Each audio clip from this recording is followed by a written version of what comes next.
ইরানের ইস্পাহান কেন ইসরায়েলের টার্গেট? বিক্ষিপ্ত সহিংসতায় ভারতের লোকসভা নির্বাচনের প্রথম দফার ভোট অনুষ্ঠিত। জাতিসংঘে ফিলিস্তিনিদের সদস্যপদ বলে কই আটকে দিল যুক্তরাষ্ট্র, আবার তারাই নাকি শান্তি চায়। সবাই জানে ইরানে কিসের হামলা হয়েছে এবং কারা হামলা চালিয়েছে, অথচ ইরান বলছে ইসরায়েলের হামলা নয়। তাহলে কিসের ইঙ্গিত দিচ্ছে? এ নিয়েই শেষে শুনবেন আমাদের সংবাদ বিশ্লেষণ। ইরানের ইস্পাহান কেন ইসরায়েলের টার্গেট? ইসরায়েল কেন ইরানের ইস্পাহানকে বারবার টার্গেট করতে চায়? এ বিষয়ে আল জাজিরা বলছে শহরটিকে কৌশলগতভাবে গুরুত্বপূর্ণ হিসেবে বিবেচনা করা হয়। ইরানের একটি প্রধান সামরিক বিমান ঘাঁটি ছাড়াও দেশটির ইউরেনিয়াম সমৃদ্ধকরণ কর্মসূচির কেন্দ্রস্থল নাতানজ শহরসহ বেশ কয়েকটি পারমাণবিক স্থাপনা রয়েছে এই প্রদেশটিতে। নিকটবর্তী শহর নাতানজ ইরানের পারমাণবিক সমৃদ্ধকরণ স্থাপনার কেন্দ্র। ইস্পাহানের তাৎপর্য এবং কেন ইসরায়েল এটিকে হামলার স্থান হিসেবে বেছে নিয়েছে সেই সম্পর্কে বিবিসির সঙ্গে কথা বলেছেন সাবেক মার্কিন সহকারী পররাষ্ট্রমন্ত্রী মার্ক কিমিট। তিনি বলেন, ইস্পাহান সত্যিই অনেকাংশে ইরানের পারমাণবিক কর্মসূচির কেন্দ্র বিন্দুতে রয়েছে। প্রশিক্ষণ, গবেষণা এবং কেউ কেউ বলেন ইরানের পারমাণবিক সক্ষমতার বিকাশ ঘটেছে এখানে। সুতরাং এটি একটি সম্ভাব্য স্থান যেখানে ইসরায়েল আঘাত করবে। কারণ ইসরায়েলিদের সবচেয়ে বড় ভয় আজকের অব্যাহত ক্ষেপণাস্ত্র নয়, বরং আগামীকালের ইরানের একটি পারমাণবিক সক্ষমতা। মার্কিন কর্মকর্তা শুক্রবার দেশটির গণমাধ্যম সিবিএসকে বলেছেন, ইসরায়েলি ক্ষেপণাস্ত্র ইরানে আঘাত করেছে, তবে হামলার মাত্রা, সঠিক লক্ষ্যবস্তু এবং তার সেই লক্ষ্যবস্তুতে আঘাত করেছে কিনা তা এখনও স্পষ্ট নয়, কারণ ইরানি গণমাধ্যমগুলো এই ঘটনাকে তেমন গুরুত্ব দিচ্ছে না। বিক্ষিপ্ত সহিংসতায় ভারতের লোকসভা নির্বাচনের প্রথম দফার ভোট অনুষ্ঠিত। বিক্ষিপ্ত কিছু অশান্তি, সহিংসতা ছাড়া ভারতের লোকসভা নির্বাচনের প্রথম দফার ভোট গ্রহণ মোটামুটি শান্তিপূর্ণ হয়েছে। শুক্রবার প্রথম দফায় ভারতের 21 রাজ্য এবং কেন্দ্রীয় শাসিত অঞ্চলের 102টি লোকসভা কেন্দ্রে ভোট গ্রহণ হয়, কিন্তু পশ্চিমবঙ্গ, মণিপুর সহ কয়েকটি রাজ্যে বিক্ষিপ্ত কিছু সহিংসতা, ভোটারদের প্রভাবিত করা, ভোট লুটের মতো ঘটনা ঘটেছে। প্রথম দফায় তামিলনাড়ুর 39টি কেন্দ্রে, রাজস্থানে 12টি, উত্তরপ্রদেশে 8টি, মধ্যপ্রদেশে 6টি, উত্তরাখণ্ডে 5টি, মহারাষ্ট্রে 5টি, আসামে 5টি, বিহারে 4টি, পশ্চিমবঙ্গে 3টি, অরুণাচল প্রদেশে 2টি, মণিপুরে 2টি, মেঘালয়ে 2টি, ছত্তিশগড়ে 1টি, মিজোরামে 1টি, নাগাল্যান্ডে 1টি, সিকিম, ত্রিপুরা, আন্দামান নিকোবর দ্বীপপুঞ্জ, লাক্ষাদ্বীপ, পুদুচেরি ও জম্মু কাশ্মীরের একটি কেন্দ্রে ভোট নেওয়া হয়। পশ্চিমবঙ্গের মোট 42 লোকসভা আসনের মধ্যে দিন প্রথম দফায় ভোট নেওয়া হয় কুচবিহার, আলিপুরদুয়ার এবং জলপাইগুড়ি এই 3 কেন্দ্রে। 3টি কেন্দ্রেই তৃণমূল কংগ্রেস, বিজেপি এবং বাম কংগ্রেস জোট প্রার্থী দিল। মূল লড়াই বিজেপি এবং তৃণমূল কংগ্রেসের মধ্যে। গত নির্বাচনে এই 3টি আসনে বিজেপির দখল ছিল, দ্বিতীয় স্থানে ছিল তৃণমূল কংগ্রেস। এদিন গোটা দেশে সকাল 7টায় শুরু হয় ভোট গ্রহণ পর্ব, কোনো রকম বিরতি ছাড়াই শেষ হয় সন্ধ্যা 6টায়। কিন্তু ভোট গ্রহণ শুরুর পরে বিক্ষিপ্ত কিছু অশান্তির ঘটনা ঘটে। কখনো বিজেপির তীর তৃণমূলের দিকে, আবার কখনো বিজেপিকে নিশানা করেছে তৃণমূল। জাতিসংঘে ফিলিস্তিনিদের সদস্য পদ আটকে দিল যুক্তরাষ্ট্র। ফিলিস্তিনি নিয়ে জাতিসংঘের প্রস্তাবে ভেটো দিয়েছে যুক্তরাষ্ট্র। প্রস্তাবে ফিলিস্তিনিকে জাতিসংঘের সম্পূর্ণ সদস্য পদ দেওয়ার কথা বলা হয়েছিল। আমেরিকা তাতে রাজি হয়নি। বৃহস্পতিবার জাতিসংঘ নিরাপত্তা পরিষদে এই প্রস্তাব আনা হয়। 15 সদস্যের নিরাপত্তা পরিষদে আলজেরিয়ার প্রস্তাবটির খসড়া তৈরি করা হয়েছিল। সেখানে বলা হয়েছিল ফিলিস্তিনিকে পূর্ণ সদস্য হিসেবে গ্রহণ করা হোক। 12টি দেশ প্রস্তাবের পক্ষে ভোট দেয়, 2টি দেশ ভোট দেওয়া থেকে বিরত থাকে। আমেরিকা প্রস্তাবের বিপক্ষে ভোট দেয়, অর্থাৎ নিজেদের ভেটো ক্ষমতা ব্যবহার করে তারা। নিরাপত্তা পরিষদের স্থায়ী সদস্য আমেরিকা, ফ্রান্স, যুক্তরাজ্য, রাশিয়া এবং চীন। কোনো প্রস্তাব পাশ করাতে হলে নিরাপত্তা পরিষদের অন্তত 9টি সদস্য দেশকে প্রস্তাবের পক্ষে ভোট দিতে হবে। স্থায়ী সমস্ত দেশকে প্রস্তাবের পক্ষে থাকতে হবে। একটি দেশ ভেটো দিলে প্রস্তাব পাশ হয় না। শুধু তাই নয়, নিরাপত্তা পরিষদের প্রস্তাব পাশ হলে জাতিসংঘের সাধারণ সভায় 2/3 ভোট পেলে তবেই ফিলিস্তিনি জাতিসংঘের সদস্য হতে পারবে। এখন তারা কেবলই অবজারভার হিসাবে সেখানে রয়েছে। ভোটের পর জাতিসংঘের মুখপাত্র সাংবাদিকদের জানিয়েছেন, ভাবনা ভালো ছিল, কিন্তু এদিনের প্রস্তাব সময়ের আগেই নেওয়া হয়েছে। এভাবে ফিলিস্তিনিকে সদয় করা সম্ভব নয়।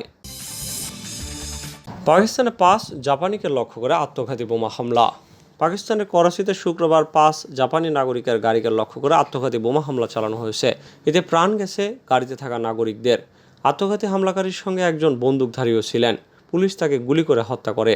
করাচি পুলিশের একজন মুখপাত্র জানান, আত্মঘাতী এই হামলার ঘটনায় 2 পথচারী আহত হয়েছেন। করাচি পুলিশের মুখপাত্র আবরার হোসেন বলেন, এটি একটি পরিকল্পিত হামলা। এই 5 জাপানি কর্মকর্তা তাদের রুটিন অনুযায়ী রপ্তানি প্রক্রিয়াকরণ অঞ্চলে যাচ্ছিলেন। আত্মঘাতী বোমা হামলাকারী বোমার বিস্ফোরণ ঘটাতে গিয়ে মারা যায় এবং দ্বিতীয় জন ক্রস ফায়ারে নিহত হয়। পাকিস্তানের সবচেয়ে বড় প্রদেশ করাচিতে এই হামলার জন্য এখনও কেউ দায় স্বীকার করেনি।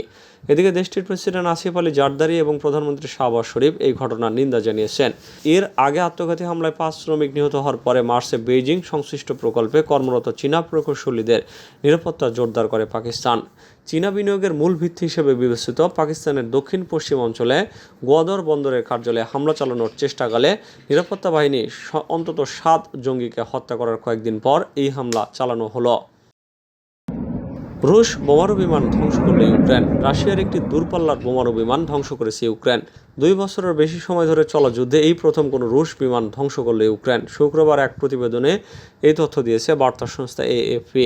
ইউক্রেনের সামরিক বাহিনী একটি বিবৃতিতে জানিয়েছে, প্রথমবারের মতো ইউক্রেনের প্রতিরক্ষা গোয়েন্দাদের সহযোগিতায় বিমান বিধ্বংসী ক্ষেপণাস্ত্র ইউনিট একটি দূরপাল্লার কৌশলগত বোমারু বিমান Tu-22M3 ধ্বংস করেছে।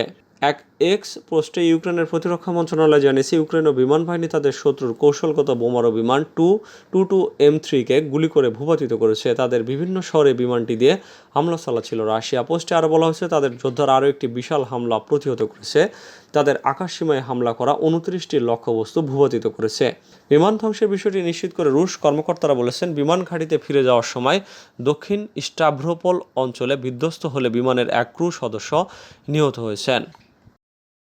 বিদেশ থেকে শ্রমিক নেওয়ার বিধিনিষেধ তুলে দিল কুয়েত। বিদেশ থেকে শ্রমিক নিয়োগের যে পদ্ধতি আছে সেটিতে পরিবর্তন এনেছে মধ্যপ্রাচ্যের দেশ কুয়েত। শ্রমিক সংকট দূরীকরণ এবং শ্রমিক নিয়োগের খরচ কমাতে বিধিনিষেধ তুলে দিয়েছে দেশটি। কুয়েতের শ্রম বিভাগ সর্বসম্মতিক্রমে আগের পদ্ধতি বাতিলের সিদ্ধান্ত নিয়েছে বলে জানিয়েছে কুয়েতের সংবাদ মাধ্যমগুলো। আগামী 1 জুন থেকে নতুন নিয়ম কার্যকর হবে। আগের নিয়ম অনুযায়ী যেসব প্রতিষ্ঠান শ্রমিক নিয়োগ দিত, তারা যদি বিদেশ থেকে কোনো শ্রমিক আনতে চাইতো, তাহলে তাদের কুয়েতের মধ্যেই যেসব শ্রমিক রয়েছেন তাদের মধ্য থেকেই শ্রমিক নেওয়ার বাধ্যবাধকতা ছিল এবং চাহিদার একটি নির্দিষ্ট অংশে শুধুমাত্র নতুন বিদেশি শ্রমিক নিতে পারত। এই পদ্ধতির কারণে দেশটিতে শ্রম ব্যয় অনেক বেড়ে গেছে, যার প্রভাব পড়েছে ভোক্তা পর্যায়ে। এমন পরিস্থিতিতে শ্রম ব্যয় কমাতে, একই সঙ্গে শ্রমিক সংকট কমাতে এমন উদ্যোগ নিয়েছে দেশটির সরকার। গত বছর বেসরকারি খাতে কর্মরত শ্রমিকদের একই সঙ্গে 2 চাকরি বা পার্ট টাইম চাকরির সুযোগ দেয় কুয়েত সরকার। তবে 2 চাকরি করতে প্রথম এবং আসল নিয়োগকর্তার অনুমতির বাধ্যবাধকতা রাখা হয়েছে। ইসরায়েলে হামলা নয় বলে ইরান কিসের ইঙ্গিত দিচ্ছে? ইরানের ইস্পাহান শহরে বিস্ফোরণের ঘটনাকে বিভিন্ন সূত্র ইসরায়েলি হামলা বলে উল্লেখ করলেও ইরান সেই বক্তব্য নাকচ করে দিয়েছে। এটি বাইরের দেশের হামলা নয় বলে ইতিমধ্যে ইরানের গণমাধ্যম খবর প্রকাশ করেছে। এই অবস্থায় তেহরানের ওই বিস্ফোরণের ঘটনার পাল্টা জবাব দেবে না বলেও ইঙ্গিত পাওয়া যাচ্ছে। ইরানের এমন অবস্থার পর আঞ্চলিক যুদ্ধের সংখ্যা অনেকটা কেটে যেতে পারে বলে মনে করছেন বিশ্লেষকরা। সীমিত আকারে হামলা এবং ইরানের নিরুত্তাপ জবাব, সব মিলে মনে হচ্ছে কূটনৈতিক উদ্যোগ সফল হয়েছে। গত শনিবার ইসরায়েলে ইরানের ড্রোন এবং ক্ষেপণাস্ত্র হামলার পর উত্তেজনা প্রশমনে কাজ করছিল কূটনীতিকরা। ইরানের গণমাধ্যম এবং কর্মকর্তারা ওই ঘটনাকে ছোট আকারে বিস্ফোরণ বলে বর্ণনা করছেন। তারা বলছেন, ইরানের আকাশ প্রতিরক্ষা ব্যবস্থা মোতায়েনের পর ইস্পাহান নগরে 3টি ড্রোন আঘাত হানে। তারা ওই ঘটনাকে ইসরায়েলের বদলে বরং অনুপ্রবেশকারীদের হামলা বলে উল্লেখ করেছেন।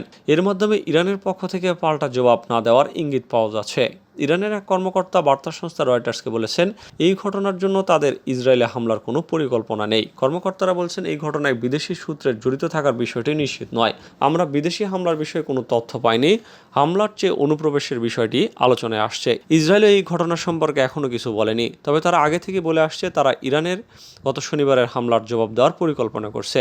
1 এপ্রিল সিরিয়ার দামেস্ক ইরানের কনসুলেটে ইসরায়েল হামলা চালানোর পর দীর্ঘদিনের 2 শত্রু মুখোমুখি অবস্থানে চলে আসে। ওই হামলায় ইরানের এক শীর্ষ কমান্ডার সহ অন্তত 7 জন নিহত হয়েছিলেন। ওই ঘটনার পরেই ইরান ইসরায়েলের সরাসরি নজিরবিহীন ড্রোন এবং ক্ষেপণাস্ত্র হামলা চালায়।